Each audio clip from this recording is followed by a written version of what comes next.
Muchas gracias, Lidia.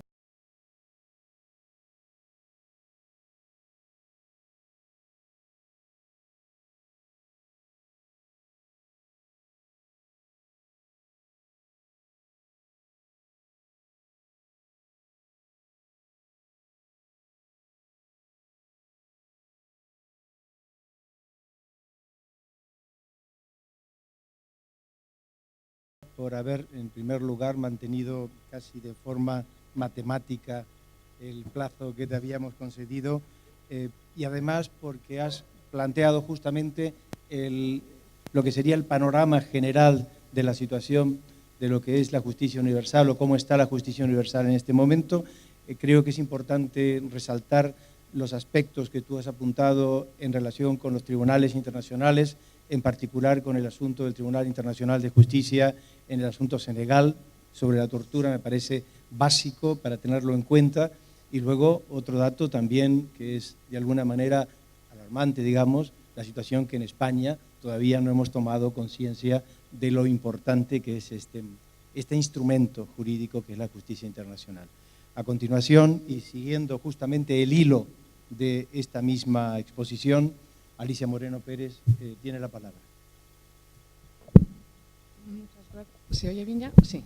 Gracias, Juan Manuel. Gracias a todos ustedes por compartir con nosotros este espacio, a los organizadores y gracias muy especiales a Baltasar por convocarnos a este curso. Mi compañera Lidia ha comenzado describiendo lo que es el panorama de lo que supone, lo que constituye la justicia universal.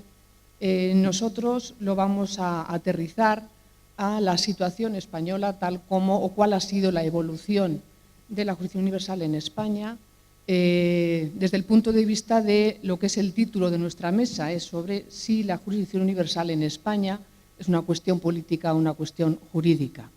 Desde luego está claro que la justicia universal debería regirse exclusivamente, y hay que luchar por ello, por criterios estrictamente jurídicos.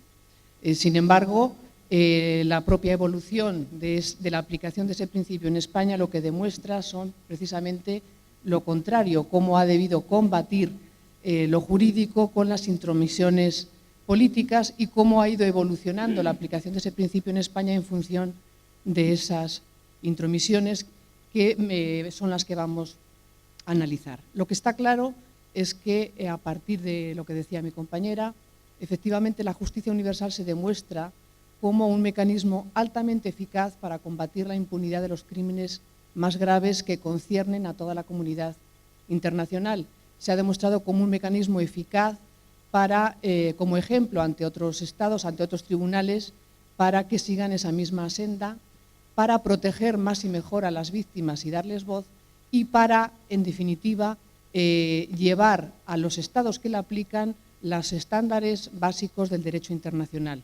Porque ese es un primer problema que tiene España en este sentido, y es que es un país, en lo jurídico, absolutamente apegado, aferrado al derecho interno, a la supremacía del derecho interno, desconociendo que el derecho internacional no es un derecho alternativo o donde exista una dicotomía y hay que optar por uno o por otro. El derecho internacional forma parte del derecho interno.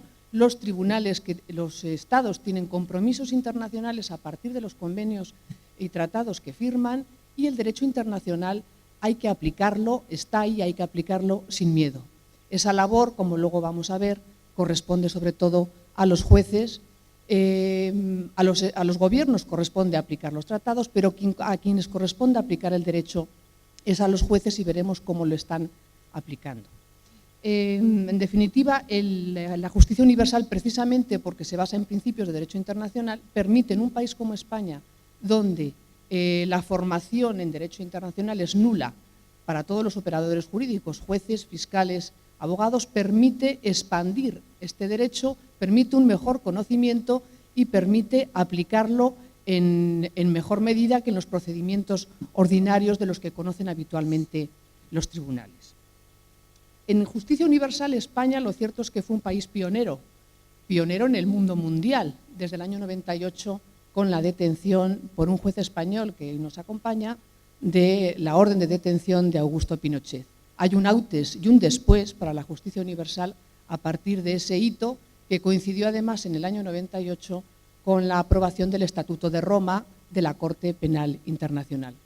Lo que ha sucedido a partir de ahí, de que España empezó a tirar del carro de la justicia universal, ha sido un camino hasta ahora difícil y complicado, porque los tribunales españoles, de hecho un tribunal español, un tribunal doméstico, aplicando la justicia universal, en definitiva actúa como un tribunal internacional, han sido muy reacios. En España es la Audiencia Nacional el órgano competente para llevar estos procesos. La Audiencia Nacional ha sido muy reacia, lo fue en principio, para aplicar estos principios de justicia universal y para conocer de estos asuntos.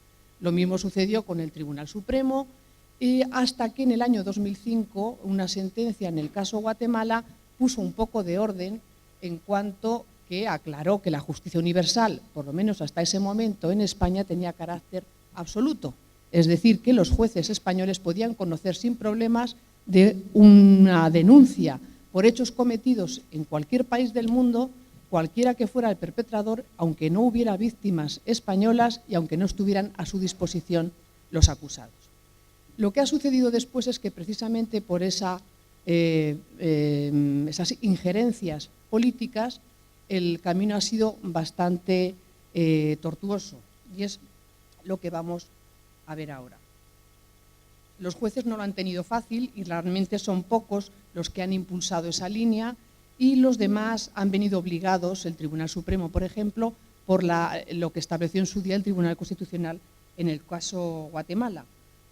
Pero esta evolución que vemos desde que se dice la justicia universal tiene carácter absoluto hasta la situación actual se marca muy especialmente a partir del año 2009. Antes de esa reforma, a la que ya aludía Juan Manuel, del otoño del 2009, ya hubo unos hitos que marcaron por qué se llega a esa reforma, como luego nos explicará mi compañero Javier, por motivos políticos. Y es que se produjeron en 3 casos concretos que se llevaban en España una determinada situación. En enero del 2009, uno de los jueces de la Audiencia Nacional se declaró competente para conocer de una querella por hechos sucedidos en la Franja de Gaza en el año 2002, donde habían muerto civiles en un ataque militar israelí. Eso sucede en enero del 2009 y hubo, no sé si lo recordaréis, una importante reacción por parte de los gobiernos israelíes, que incluso llamaron a capítulo al ministro de Asuntos Exteriores español, que se comprometió con su homóloga a reformar la ley. Eso fue en enero del 2009. Meses después, en abril de 2009, el Juzgado Central 5, en el tema, en un procedimiento donde se habían denunciado las torturas sufridas por los presos de Guantánamo, también sucede algo parecido. El juez se declara competente. Y al mes siguiente, en mayo del 2009, en un caso que se llevaba en el Juzgado Central número 1 con relación a la persecución de disidentes en Tíbet, el juez también manda comisiones rogatorias a China para tomar declaración a imputados, lo que supuso también una fuerte reacción del gobierno chino, que incluso llegó a exigir a España que pusiera fin a ese procedimiento. A partir de ahí, de esas impresiones al gobierno español, nos encontramos de forma absolutamente precipitada con la reforma en otoño de 2009, que es la que vino a mutilar definitivamente lo que es el sentido y el alcance de la justicia universal, en base a los principios que luego tendremos ocasión de compartir con el resto de los compañeros. ¿Qué pasa después de la reforma? Pues que a partir de ahí ya ha sido esto un declive. La reforma fue muy disuasoria para la presentación de nuevas querellas, y de hecho la primera que llegó después de la reforma por hechos sucedidos en Birmania, en Myanmar, fue directamente archivada, y fue directamente archivada en base a los criterios nuevos que había establecido la reforma, en cuanto que ni había nexo de vinculación español, ni personas de nacionalidad española, no había perpetradores en España. En definitiva, se archiva directamente la querella en base a la reforma. También, como consecuencia de la reforma, uno de los procedimientos que vivían, aquel que comentábamos antes de Tíbet, que tanto había hecho protestar a China, también se archiva en base a la reforma.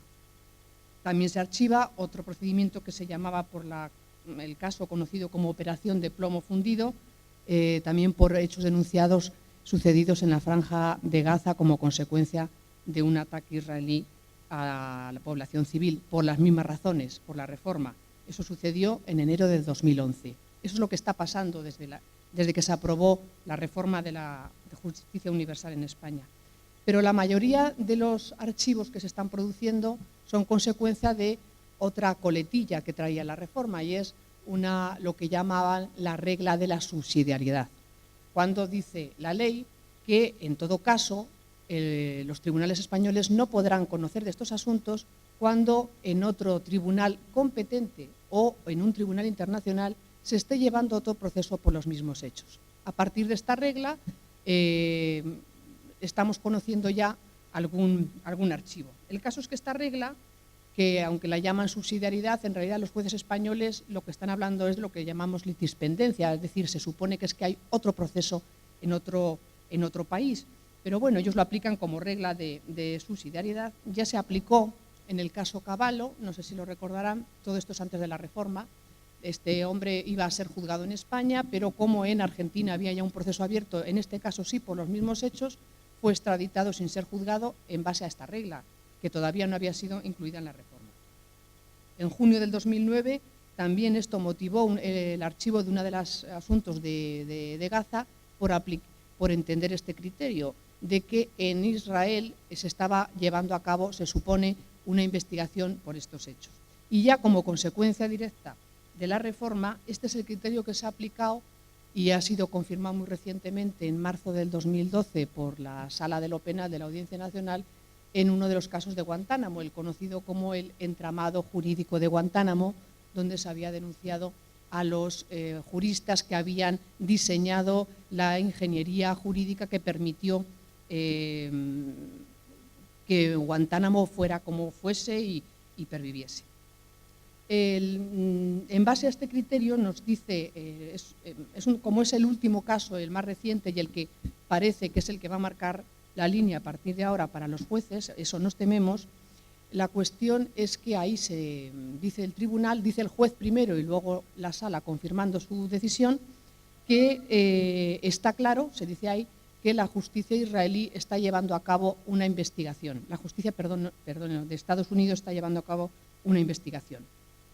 El caso es que esto nos resulta profundamente chocante por dos motivos. Uno, porque 2 meses atrás, en otro juzgado que conocía, el Juzgado Central 5, que conocía y conoce de un procedimiento paralelo, no por los mismos hechos, pero sí por el mismo objeto, Guantánamo, 2 meses antes había dicho, reasumiendo su competencia, que consta, dice expresamente, dice, no hay constancia al cabo de más de 2 años y 8 meses de un procedimiento que suponga una investigación y una persecución efectiva de tales hechos en otro país competente en el seno de un tribunal internacional. Es decir, en enero del 2012, un juzgado de la Audiencia Nacional nos dice que no hay constancia de que se esté investigando las torturas de Guantánamo, en definitiva. Y 2 meses después, la Sala de lo Penal, confirmando lo que dice otro juzgado, nos dice que no cabe duda de que sí que hay un proceso de investigación abierto. Y encima nos encontramos en esa misma decisión con que algunos de los magistrados de esa misma sala concluyen justo lo contrario que la mayoría de la sala. Entonces, con relación a esto, aparte de lo chocante que resulte de que 2 órganos lleguen a conclusiones distintas, es que se analiza a partir de la documentación que manda Estados Unidos. Y no vamos a abundar en ello porque no tenemos tiempo, pero curiosamente esa documentación, que sí obraba a disposición del tribunal, lleva a conclusiones distintas a magistrados de la misma sala. Y nos preguntamos, y casi le preguntaríamos a Baltasar, que juez es, si es que los magistrados leen toda la documentación, porque esa misma documentación permite llegar a la conclusión de que eso no sirve como investigación eficaz y para otros resulta que no cabe duda de que es así. Entre otras cosas, nos dice, que es otra cosa que también llama poderosamente la atención, de que, claro, dice la sala, es que el sistema anglosajón pues no es homologable al nuestro. Es decir, si para Estados Unidos una investigación, aprovechamos para decir que se trataba de una investigación disciplinaria del Colegio de Abogados sin ninguna consecuencia, si esa investigación es eficaz, pues para nosotros tiene que serlo. El criterio no puede ser ese, y casi estamos ya terminando. El criterio, en definitiva, es si la persecución eficaz, cuál es el criterio que se va a aplicar para considerar que una persecución eficaz. Y los tribunales tampoco lo tienen tan complicado en ese sentido. Se trata simplemente de ir a los estándares internacionales. No se trata de que el juez español, tan apegado a su derecho interno, aplique lo que él considere oportuno. Simplemente aplique usted los estándares internacionales, el derecho internacional, que es el que dice cuándo una persecución es efectiva y eficaz. Sin embargo, creemos, lamentablemente, que vista esa resolución de marzo de 2012, la tendencia va a ser justo la contraria. Se nos dice que hay algo abierto, nosotros, en consecuencia, vamos a archivar. En definitiva, no sabemos qué es lo que nos va a tocar ver a partir de ahora, pero creemos que la tendencia de la justicia universal en España, a partir de unos momentos que supusieron una bocanada de aire fresco, a partir del año 98, donde España efectivamente fue adalid en esta materia, los tiempos que corren no pueden ser peores. Cada vez hay menos procedimientos, los procedimientos se están archivando y los tribunales españoles no parecen muy animados a ser garantes en cuanto al respeto de las normas del derecho internacional, que es lo que en definitiva hay que aplicar en principios de justicia universal. En conclusión, los retos para la supervivencia de la justicia universal en España son grandes porque las cuestiones que deberían ser estrictamente jurídicas siguen sufriendo la injerencia de lo político. Por ello apelamos muy vivamente a un procedimiento, a un poder judicial independiente, imparcial, no neutral, que aplique el derecho internacional sin miedo y que luche contra la impunidad de los crímenes de derecho internacional en base a los estándares del derecho internacional sin miedo. Nada más, muchas gracias.